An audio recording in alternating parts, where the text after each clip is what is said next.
The internet is the best and worst catalog ever made. If you give it enough time, it'll take every mood, outfit, any passing thought, add the word core at the end of it, and turn it into a lifestyle. Cottagecore, weirdcore, corecore. It's funny at first, but who actually identifies as goblin core? But the deeper you scroll, the more you realize it's not just internet nonsense. It's language. The word core became our generation's shorthand for belonging, a way to say that this is me without giving a whole life story. And I get it, because I'm 23, recently graduated, and floating somewhere between excitement and mild existential dread. The internet doesn't make that easier, but it makes it more organized. If your life feels messy, there's always a core for that. Graduating feels like someone quietly removed the tutorial level from your life. You wake up one day without a syllabus, no classmates, no deadlines, just the expectation to figure it out.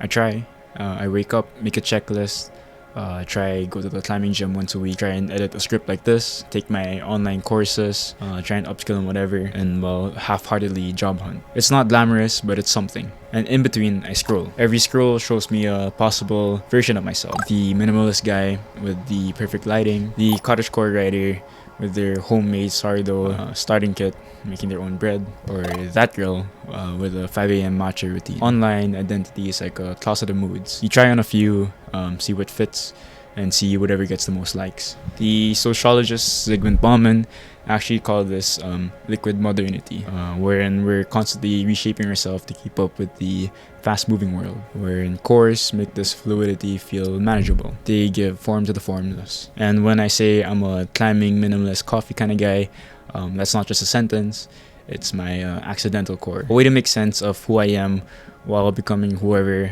that is. And of course, once something has a name, you can sell it. During the pandemic, cottagecore went viral. And so you can imagine that H&M, Zara, Shein, any online shopping store were pushing lace blouses and mushroom print dresses. Depop sellers, or if you're from Asia like me, carousel sellers added the word cottagecore to every tag of their listing. The aesthetic became an inventory. The line between consumption and taste became blurred. As Naomi Klein once wrote about branding, we buy not the things themselves, but the meaning they carry. That's what aesthetics offer, pre-packaged meaning. Even TikTok encourages it. Like one cottagecore video, your whole feed becomes a digital format. The algorithm knows that you want to belong somewhere, so it sells you off to a ready-made community. In that sense, core isn't just a trend, it's a subscription model for identity. We don't just express ourselves, we purchase ourselves in installments. Online, we split ourselves into versions. Instagram me is a little more organized and pretentious. TikTok me is a bit looser and funnier. Discord me is more like unfiltered, brainly. Each platform demands a different core, and it's exhausting. Sometimes I feel like living in a house with too many rooms, each decorated for a different guest who never leaves. Sherry Turco, who studied on how we perform online, once said that we edit ourselves into existence. That's what core helps us do. They're our editing tool. They help us switch costumes depending on the mood, the day, and the app. But the result is like a fragmented wholeness. All the pieces add up to you, but none of them can stand alone. And maybe that's why I like climbing so much, because for a couple hours, there's only one version of me. It's nice to exist without the need of an aesthetic. If you've seen dreamcore or weirdcore videos, you know the feeling.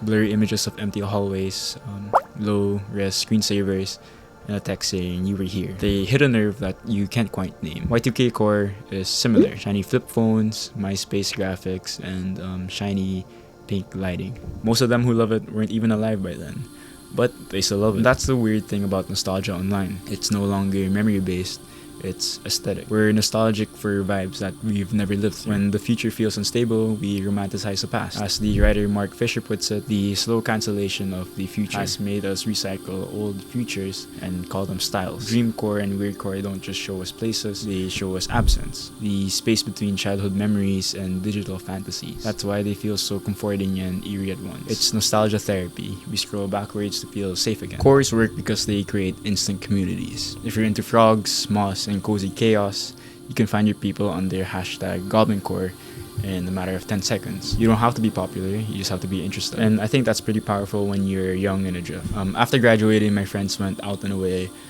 maybe back to the provinces or to another place. And social life got weirdly quiet. The psychologist Abraham Maslow ranked belongingness right above safety, in human needs. And well, that's what core provides digitally. A sense of belongingness without the risk of real intimacy. Low stakes, high connections. The irony is that we feel less lonely together in our loneliness. Jean Baudrillard once wrote that we live in a world full of simulacras, copies without originals. Dreamcore is basically a concept with a lo-fi you watch and edit liminal spaces, endless office rooms, soft music. Text says, "Do you remember?" And you do remember, even though you never saw it before. And that's hyper-reality, when the feeling feels truer than the truth. The simulation becomes an emotion. We don't escape reality through aesthetics, we enhance it. We create nostalgia like it's a playlist. Even cottagecore's fantasy of slow living is a simulation. Real farm work is mud and mosquitoes. Online farm work is tea and lighting. But maybe we need those fictions. Baudrillard also said that the map precedes the territory now. Maybe our aesthetic maps helps us find our emotion in a world wherein it's constantly changing its terrain. And online, nothing stays pure for long. Every core starts sincere, becomes mainstream, gets ironic, dies, and comes back as nostalgic disco grill. Indie sleaze, cottagecore, rinse, meme, repeat. Corecore is literally the final boss of that cycle. A trend made to mourn the death of trends. TikTok, sad music, stock footage, and a text saying that we're so tired of meaning. But the funny thing is that it's very meaningful. Irony is how we cope with sincerity without cringing at ourselves. It's like a protective layer. We joke first so that no one can mock us for caring. I see it in myself too.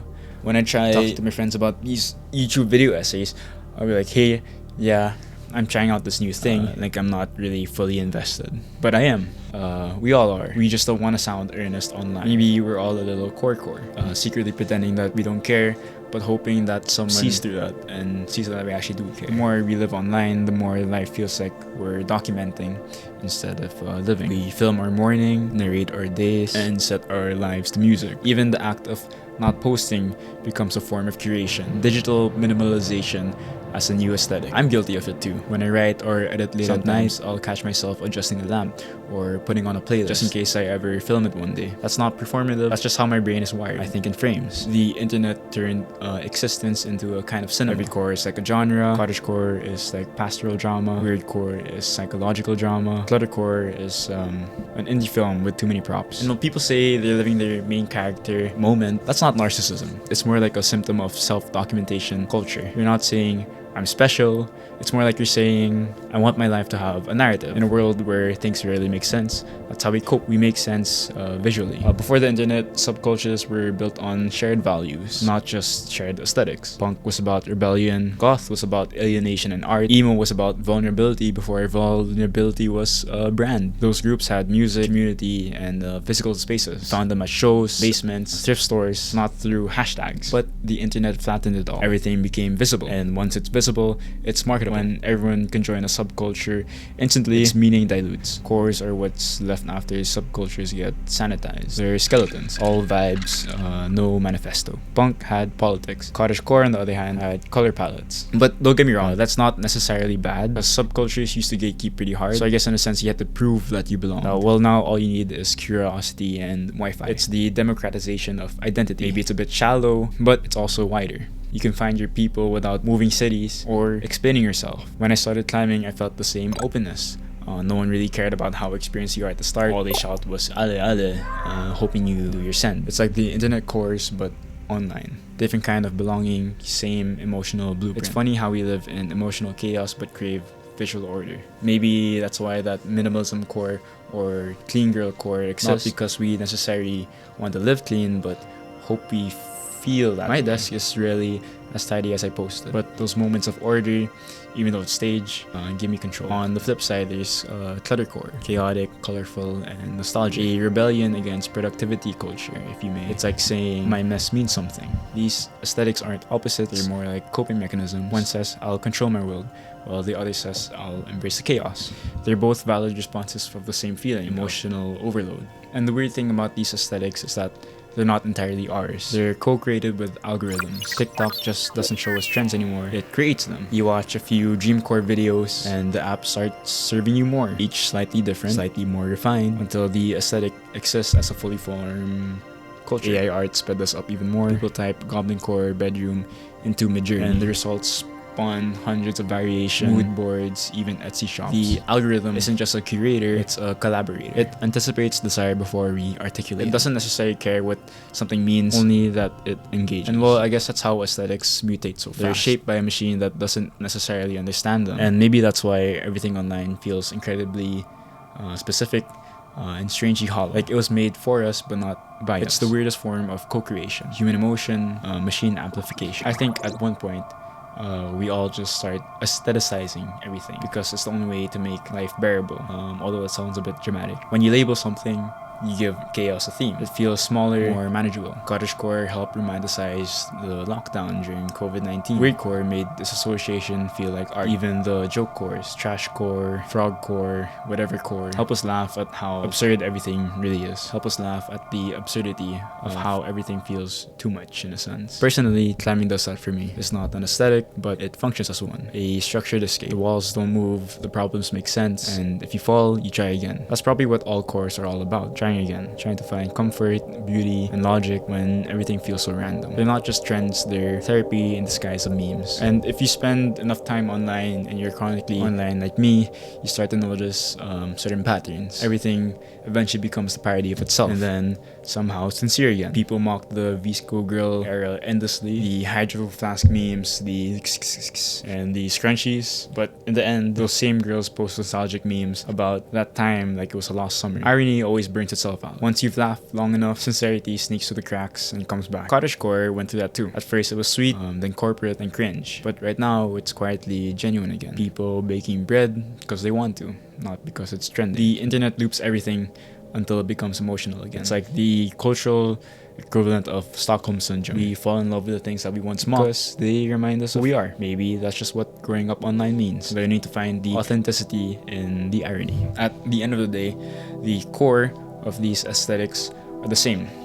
Belonging. We all just want to find the corner of the internet that feels like our home, a playlist that understands us, a Discord server that says same, a comment section that laughs at the same absurd meme. We've built a culture where everything is aestheticized, even loneliness. But maybe that's just not as bleak as it sounds. Maybe it's just our way of saying that I'm so here, I care. Again, Jean Baudrillard once said that in the age of simulation, meaning collapses. But I think it just hides. It slips between mood boards and memes, waiting for someone to notice that even the silliest of cores still point to something human. And maybe that's what weirdcore is.